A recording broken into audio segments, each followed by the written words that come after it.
Paz do Senhor a todos os irmãos e irmãs. Uma alegria poder estar com vocês, passar aqui esses 2 dias ou 2 noites e participar desta primeira escola bíblica aqui dessa igreja.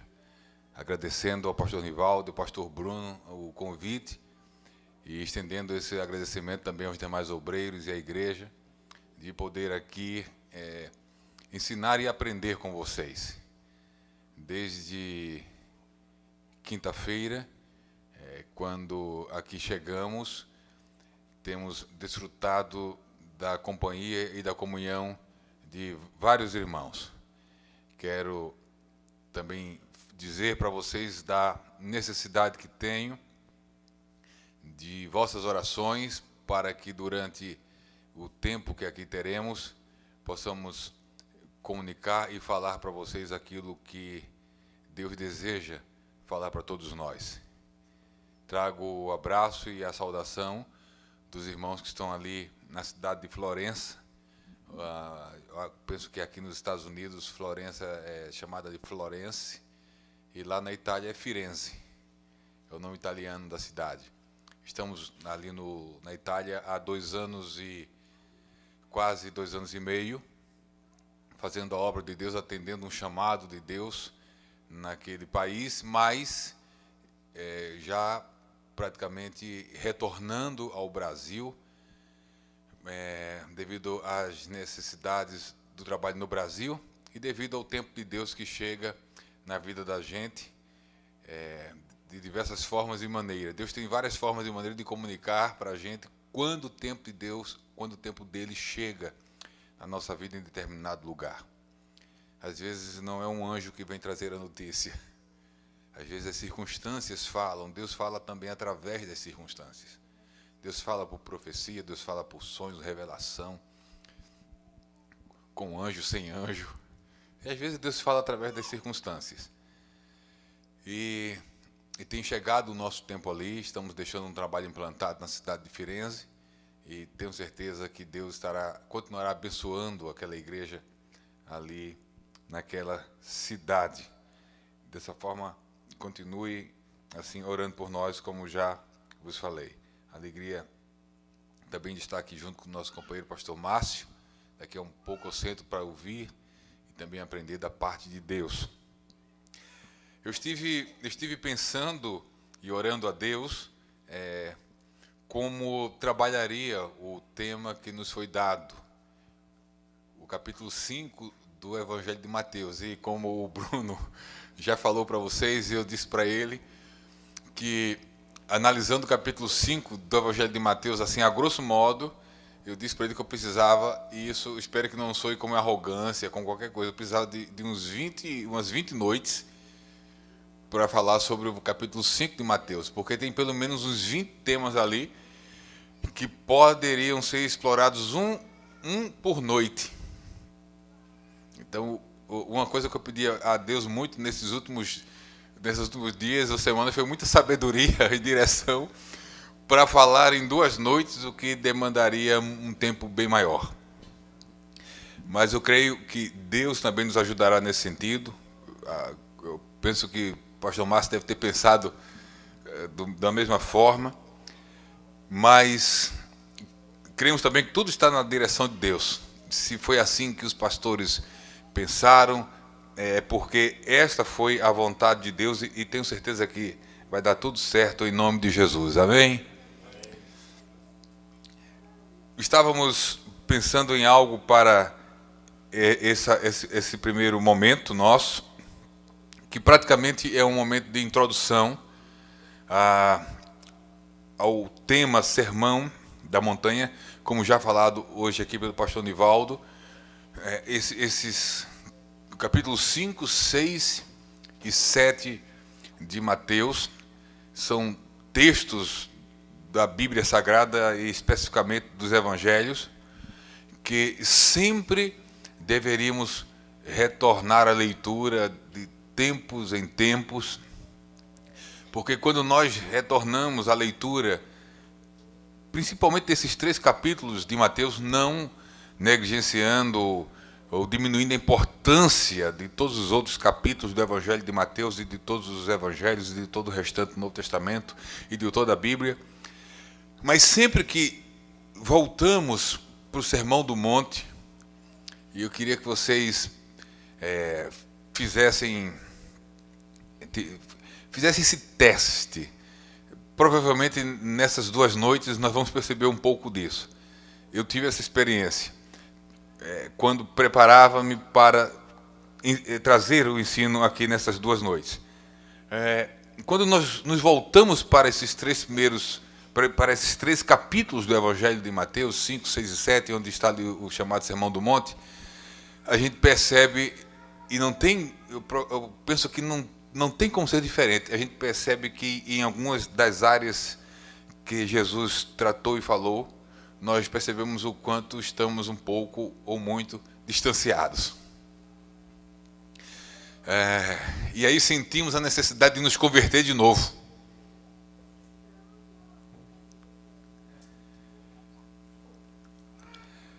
E nós vamos, na medida em que comentarmos algumas porções, principalmente do capítulo 5, que é o nosso foco, eu penso que nós vamos ter mais convicção disso. Na realidade, o Sermão do Monte, ele também nos dá a convicção, ou não, da nossa realidade enquanto discípulos de Jesus.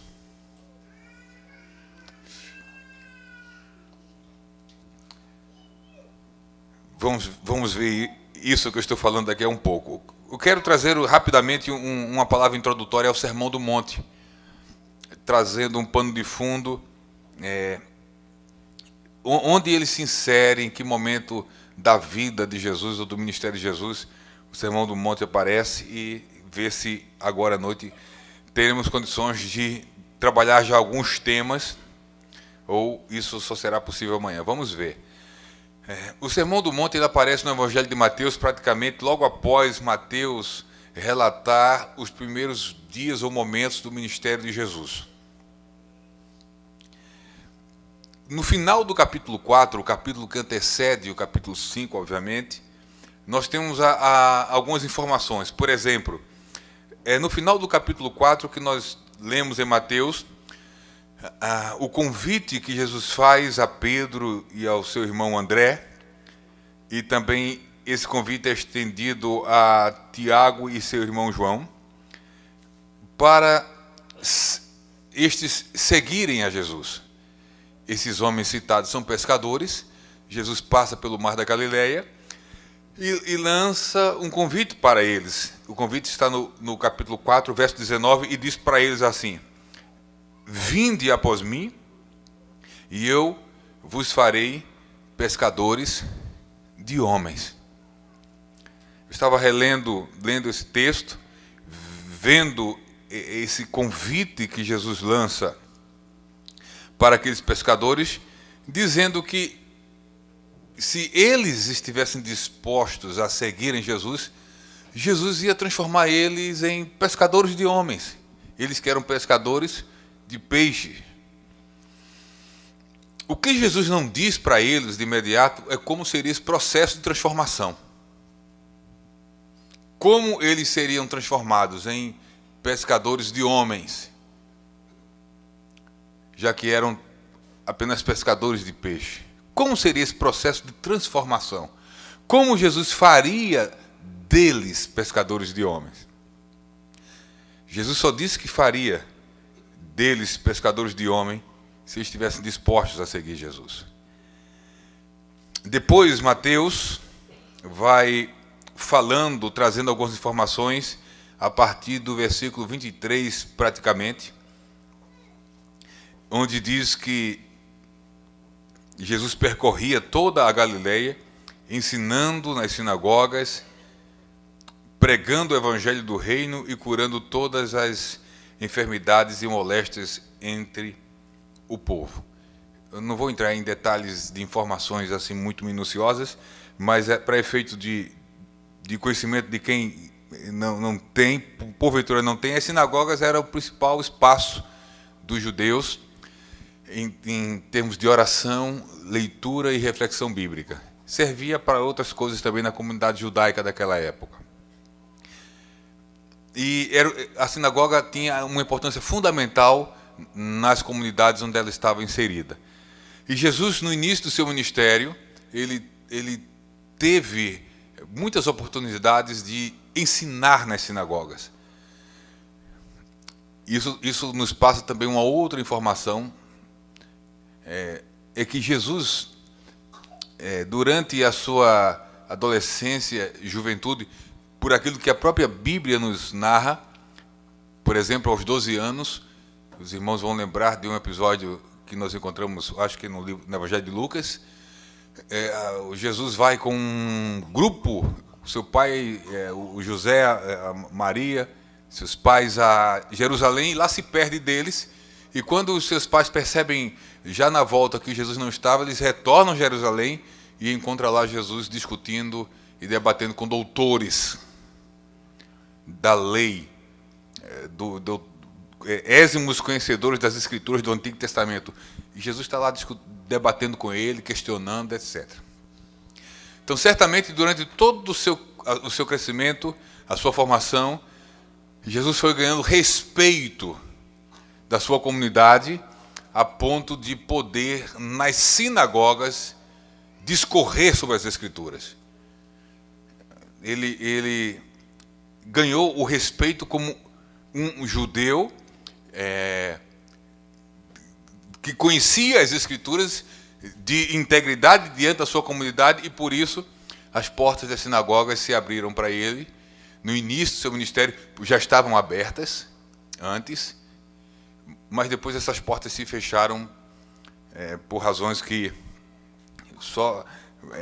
por razões de uma exposição de Jesus acerca das Escrituras que divergia do pensamento dos mestres e líderes religiosos da época. Quando Jesus começou na sua fala, divergir daquilo que compreendiam os mestres da época ser a verdade revelada no Antigo Testamento, então isso gerou uma tensão entre Jesus e a liderança religiosa da sua época. E um relato muito claro disso está no capítulo 4 de Lucas, quando ele é expulso da sinagoga de Nazaré. Quando Jesus, lendo um texto de Isaías, aplica a si mesmo a interpretação e o cumprimento da profecia. Então aquilo ali foi o início de um processo onde essa oportunidade que Mateus narra, que ele ensinava nas sinagogas, ele foi perdendo, e as sinagogas praticamente, com um certo tempo, fecharam as portas para Jesus, depois do início do seu ministério. Mas inicialmente ele ensinava nas sinagogas, pregava o Evangelho do Reino, proclamava o Evangelho do Reino em todos os lugares e curava todas as enfermidades e moléstias entre o povo. Um ministério completo que serve de parâmetro para aquilo que a igreja faz. Na igreja precisamos ter ensino, pregação e milagres e o sobrenatural de Deus. O modelo do ministério de Jesus é um parâmetro para o exercício da igreja, enquanto a agência de Deus para abençoar povos e nações. Enquanto igreja precisamos ter ensino, pregação e termos a liberdade do Espírito operar, trazendo cura, libertação para as pessoas que vêm à igreja. Sempre que uma comunidade cristã dá uma ênfase muito grande apenas a um desses ministérios, ela sofre e ela não cumpre de maneira integral a missão que Deus lhe confiou. Então, são essas as informações que Mateus vai passando, e depois vai dizer que, diante do ministério de Jesus, da unção e do poder do Espírito na vida de Jesus, fazendo com que ele ensinasse na unção do Espírito, pregasse na unção, e os milagres também acontecessem debaixo desse poder do Espírito.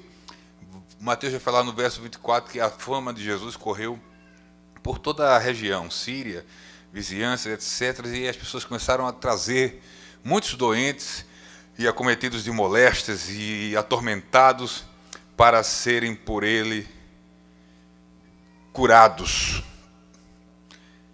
endemoniados, lunáticos, paralíticos. Então a fama de Jesus correu. Fama nos evangelhos sempre é a tradução do que poderia também ser notícia. A notícia acerca dos atos de Jesus. Então Jesus se tornou conhecido. A fama a respeito do que ele fazia correu por todos os lugares. E a consequência disso é que uma grande multidão passou a segui-lo por onde quer que ele fosse. E é nesse contexto que Mateus inicia a narrativa do que chamamos Sermão da Montanha. 3 capítulos de ensino de Jesus acerca de questões fundamentais para a vida daqueles que seriam os seus discípulos. Aí eu volto para aquela palavra de Jesus aos irmãos ali do lago, do Mar da Galileia, dizendo: eu vou transformar vocês em pescadores de homens. Não dizendo como. Mas nós vamos perceber que o método de Jesus de transformar os seus discípulos em pescadores de homens, ou seja, capacitá-los ou habilitá-los para fazer algo para Ele. Quando Jesus diz: eu vou fazer de vocês pescadores de homens, Ele está dizendo: eu vou capacitar ou habilitar vocês para fazerem alguma coisa para mim, para o reino de Deus. Quando Jesus começa a trabalhar nesse processo de transformação daqueles pescadores de peixe em pescadores de homem, nós entendemos pelos evangelhos que antes de transformar os seus discípulos ou de capacitar os seus discípulos para fazer alguma coisa para Ele, Jesus nos faz entender que alguma coisa nos próprios discípulos, na vida dos próprios discípulos, precisaria ser feita. Então Deus não nos manda fazer coisas para Ele sem que antes em nós mesmos Ele faça algumas coisas. Sem que antes na nossa própria vida Ele trabalhe, para trabalhando em nossa vida, possamos ser habilitados para sermos canais de Deus, para fazer coisas para Ele e alcançarmos outras vidas para Ele. Então, não poderemos fazer nada para Deus sem que Deus primeiro faça algo em nós mesmos.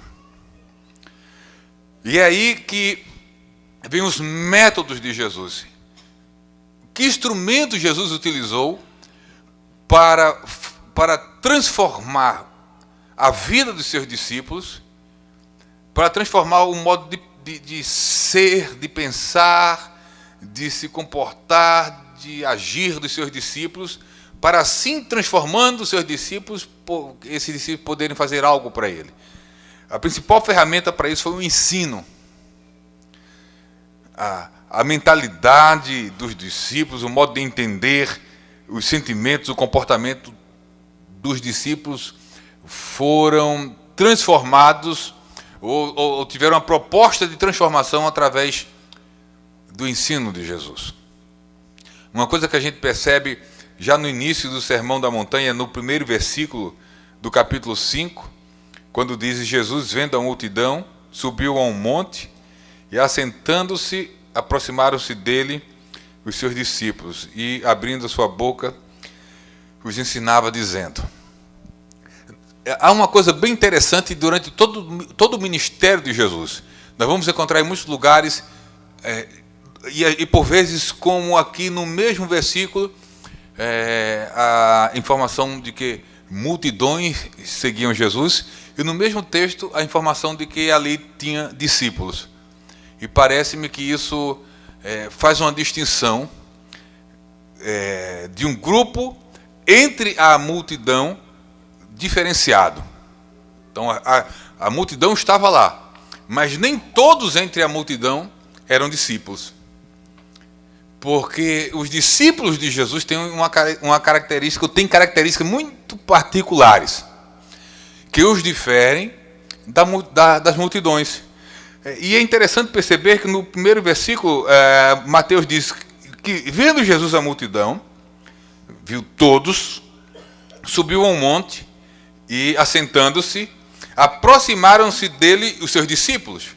Não diz aproximaram-se dele a multidão. É provável que a multidão ficou por ali, no entorno, mas foram os discípulos que chegaram mais próximos, que se aproximaram para ouvi-lo.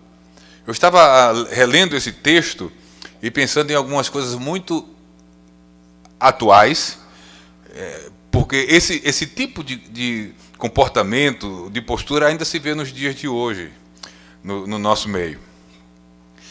E não é muito difícil, em pleno século XXI, dentre todos aqueles que acompanham Jesus, que frequentam uma igreja, não é muito difícil perceber ou diferenciar os discípulos da multidão. Vou falar aqui em termos de umas coisas muito práticas e simples. Para a gente se perceber enquanto discípulo ou multidão.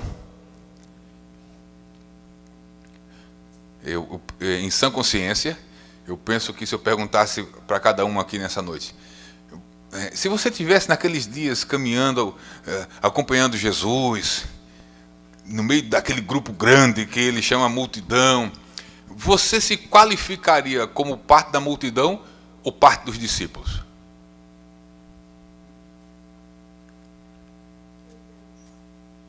Você seria a multidão? Quando falasse de multidão, você falaria, eu faço parte. Ou quando falasse discípulos, era com esse grupo. Com qual grupo você se identificaria? Com o grupo, com a multidão ou com os discípulos? Eu disse que nos dias de hoje, em alguns momentos, é possível discernir. Em meio às igrejas, os discípulos da multidão. Vou citar talvez aqui 2 exemplos. Eu sempre tento, sempre busco em Deus e alinhando a fala e a interpretação daquilo que estamos falando com aplicações práticas para a vida da gente. Essa é a função do ensino, aplicar, transformar o conhecimento em ação concreta. Mas vamos lá, por exemplo, eu não sei de nada da rotina da igreja aqui em Bridgeport, é isso? Se não for, vocês me perdoem. Mas eu vou falar então lá da realidade do Brasil e de outros lugares assim. Culto do milagre. Culto da vitória. Culto da bênção ou qualquer nome parecido.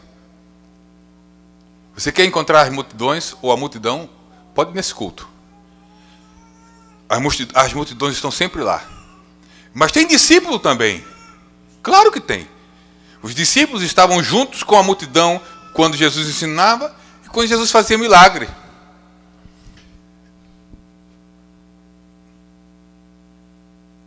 Mas dificilmente a multidão estava próximo, ou mais próxima, quando Jesus ensinava. Então, coloca aí na agenda, culto do milagre. Venha que o milagre vai acontecer. Aí vem os discípulos e vem junto a multidão. Culto de ensino, escola bíblica, a multidão não vem. Só vem os discípulos.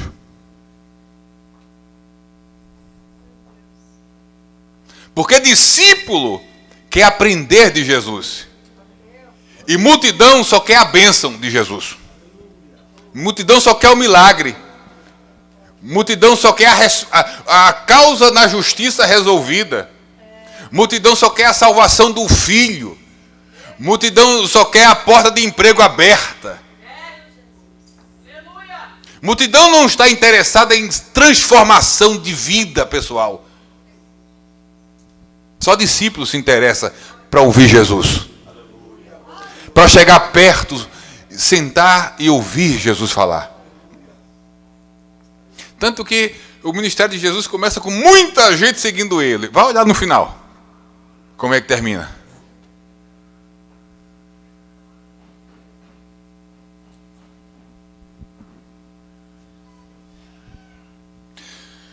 Eu creio, mas eu creio mesmo. Eu sei que muitos, eu estou falando de forma geral. É claro que muitas vezes se tem escola bíblica, culto de ensino, que o discípulo pensa em vir, mas não consegue porque tem imprevistos, etc. Mas se vocês são sábios e inteligentes em Cristo Jesus, estão entendendo bem o que eu estou falando.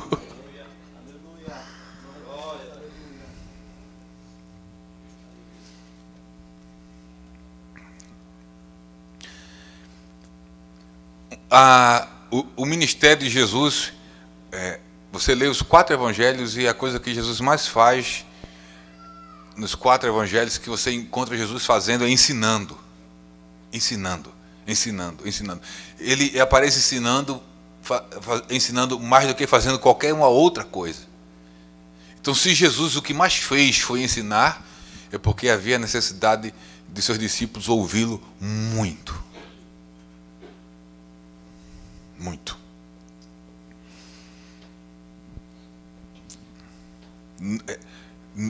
Insisto, não estaremos prontos para fazermos coisas para Deus sem que a gente abra o coração para Deus em nós mesmos começar a fazer algumas coisas, transformando a nossa vida.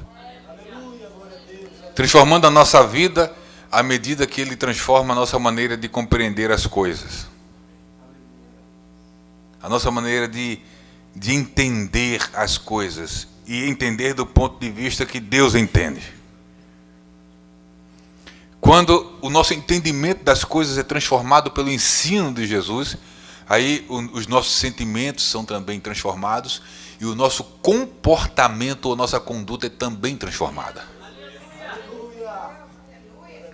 Paulo falou sobre isso de uma forma esplêndida.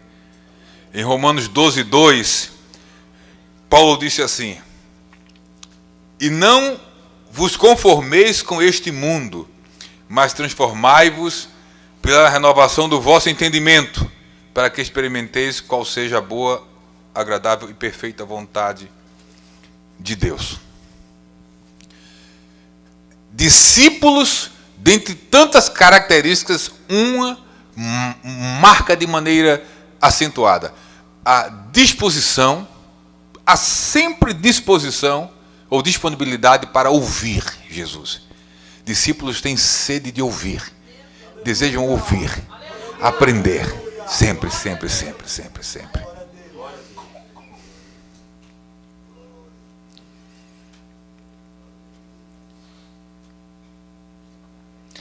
Quando nós analisamos a maneira de Jesus agir durante seu ministério, e observamos a ênfase que lhe dá ao ensino e a resposta dos seus discípulos a isso, nós compreendemos que não há um caminho diferente. No sentido de permitirmos a ação de Deus na nossa vida, através do ensino, que gera transformação de entendimento, de sentimentos, de comportamentos. Quando nós lemos o sermão do monte, ou sermão da montanha, fica muito claro que, dentre tantas coisas que Jesus almejou com essa exposição, com esses ensinos, foi também o de deixar muito claro a relação entre os seus discípulos e o mundo.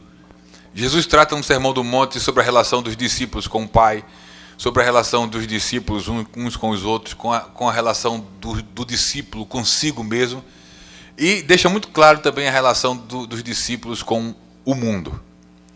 Estudando o Sermão do Monte, nós vamos aprender que os discípulos não devem pensar como o mundo pensa, não devem sentir como o mundo sente, não devem se comportar como o mundo se comporta. Jesus deixa muito claro no Sermão do Monte que os seus discípulos são diferentes do mundo. Não são a mesma coisa. Não são as mesmas coisas. E a necessidade do ensino se dá exatamente por isso. Jesus senta, eles se aproximam, começam a escutar, e Jesus vai dizer coisas do tipo: olha, eu preciso que vocês compreendam as coisas como Deus, o Pai, compreende. Então, todos os padrões, todos os parâmetros, todos os entendimentos, tudo aquilo que vocês aprenderam acerca da vida, da relação com Deus, com as coisas, com as pessoas, consigo mesmo, escutem o que o Pai tem a dizer, o que eu vos tenho a dizer da parte do Pai. O padrão do mundo de compreender as coisas não é o padrão para vocês. O modelo do mundo não serve para vocês. Não serve. Nós vamos provavelmente amanhã ver Jesus falando assim sobre aquela parte da luz do mundo e sal da terra. Vocês são o sal da terra. Então há uma distinção aí. Vocês são o sal da terra. Então uma coisa é ser sal e outra coisa é ser terra. Vocês não são a mesma coisa. No mesmo contexto ele diz: vocês são a luz do mundo. Vocês são luz é luz, mundo é mundo. Vocês são diferentes.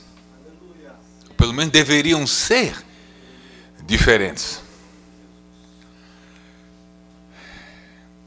Glória a Deus, aleluia.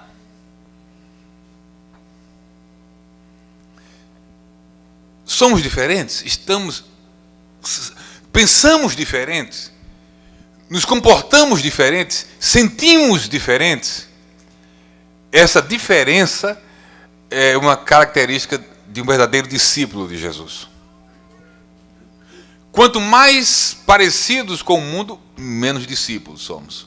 Quanto mais parecidos com Jesus, mais discípulos somos.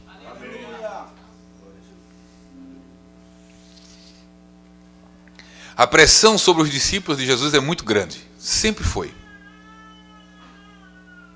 A sociedade e a cultura nos pressiona, tentando impor o seu padrão ou modelo para nós.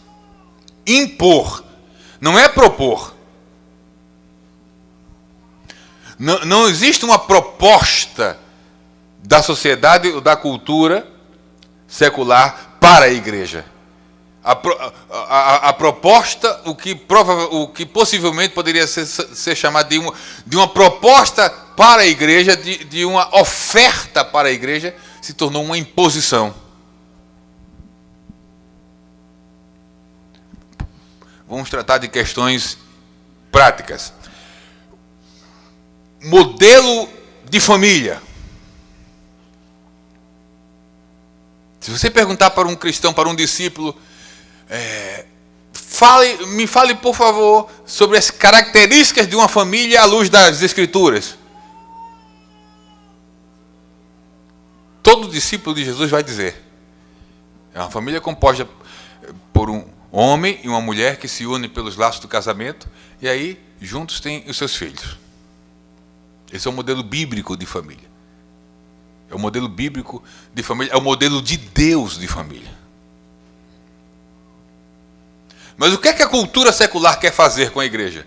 Quer impor a ideia de que todos os modelos de família são válidos, e não apenas o bíblico.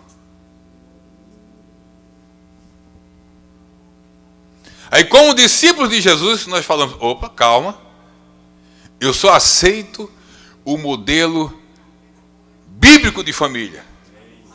Aí a sociedade e a cultura usa todas as ferramentas e meios possíveis de comunicação e gritam e fazem barulho por todos os recursos, dizendo: fundamentalistas.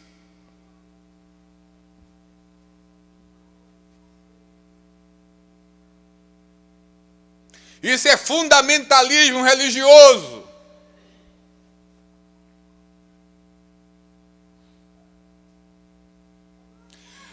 Intolerantes.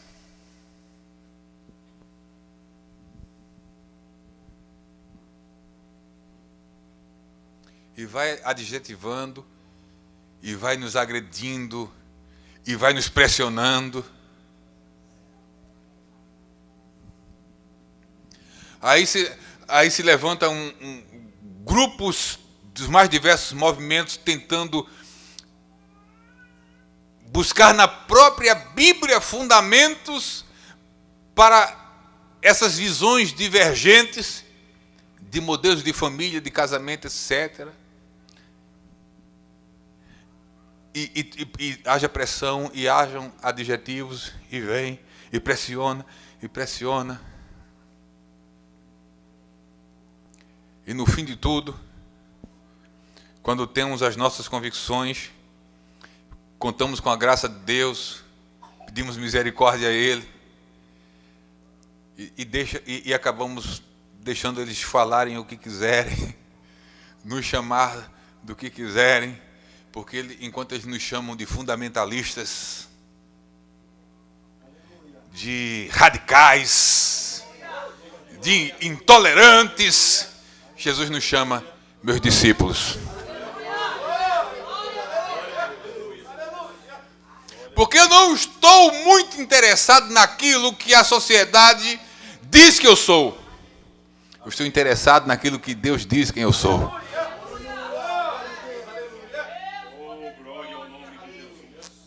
Eu já sofri pressões em todos os níveis e segmentos dos mais variados possíveis.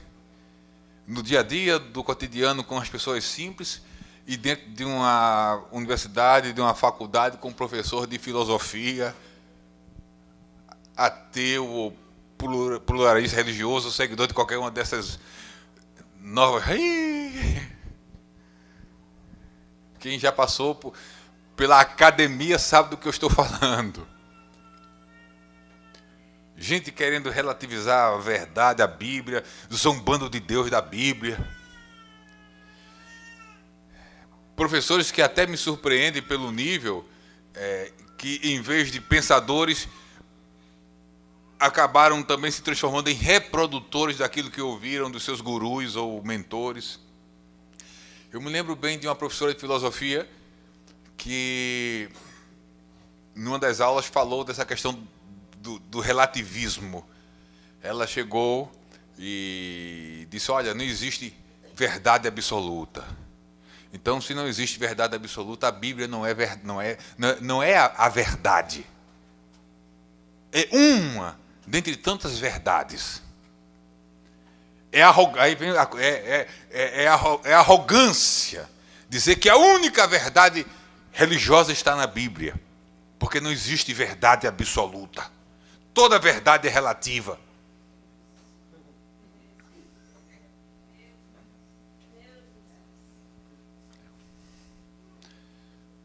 Professora, era no curso de pedagogia, né? Toda verdade é relativa? Ela, sim. Aí eu disse, inclusive essa sua verdade aí, ela não é confiável. Então, entre a sua e a minha, eu fico com a minha, que a minha é a da Bíblia. Então, se a senhora diz que a minha verdade, que a verdade da Bíblia não é confiável, o que a senhora está falando também não é confiável, porque não existe verdade absoluta. Então, eu fico com a minha. Porque a sua não é confiável. Ela fez assim, você viu? Você não sabe essas coisas assim? E pressão. Nós vamos aprender que Jesus avisou que a pressão viria, que seríamos pressionados. E tem uma coisa que muitos de nós, em meio à pressão, por vezes nos esquecemos. Jesus vai deixar muito claro no Sermão do Monte nosso papel diante do mundo, nossa diferença em relação ao mundo e o nosso papel para com esse mundo. E em meio à pressão, nós por vezes cedemos à tentação ou ao erro de pensarmos que quanto mais diferentes do mundo nós formos, talvez isso vá comprometer a mensagem do Evangelho. Menos pessoas teremos na igreja ou interessadas pela igreja. E aí, muitos caem na tentação de dizer o seguinte: não, vamos nos parecer só um pouquinho. Porque se a gente ficar parecido um pouquinho, a gente vai cair na graça, o pessoal não vai ficar tão assim conosco e o povo vem para o culto, vai ter mais visitante no culto. Mas no Sermão do Monte nós aprendemos com Jesus de que a nossa missão não é a de se parecer com o mundo. Pelo contrário, quanto maior o contraste, melhor. Não somos extraterrestres. A proposta não é essa.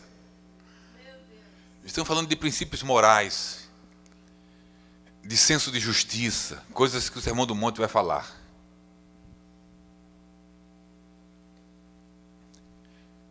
Em todos os momentos e em todos os lugares, nós vamos ser tentados e pressionados a não viver segundo o padrão e o modelo que Jesus nos ensinou. Mas quando nós ousarmos colocar na prática, com a graça de Deus, aquilo que Jesus nos ensinou, nós vamos ver que apesar de resistências, de perseguições, alguém vai olhar para a gente e vai dizer: tem alguma coisa diferente ali. Nós sofremos muitas pressões nesse âmbito da faculdade, de colegas de sala, de professores, mas quando as coisas apertavam na vida deles, pensem, para quem eles recorriam para pedir oração.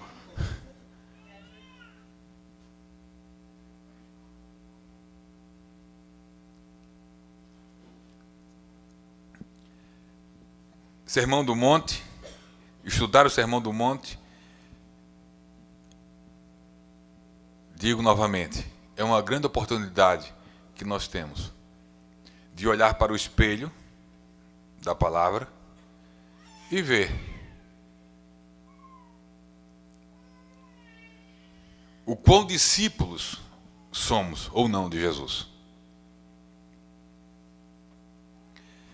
Concluindo, partindo para a conclusão dessa nossa palavra introdutória, é possível ser membro de uma igreja. É uma escola bíblica, né? Então estou no lugar certo. É possível ser membro de uma igreja. É possível ser obreiro de uma igreja e não ser um discípulo de Jesus.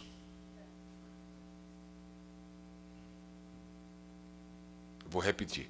É possível ser membro de uma igreja, frequentar uma igreja, ser até obreiro de uma igreja e não ser um discípulo de Jesus.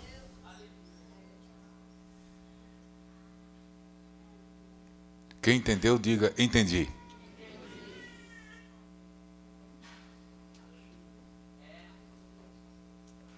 E eu fico por aqui.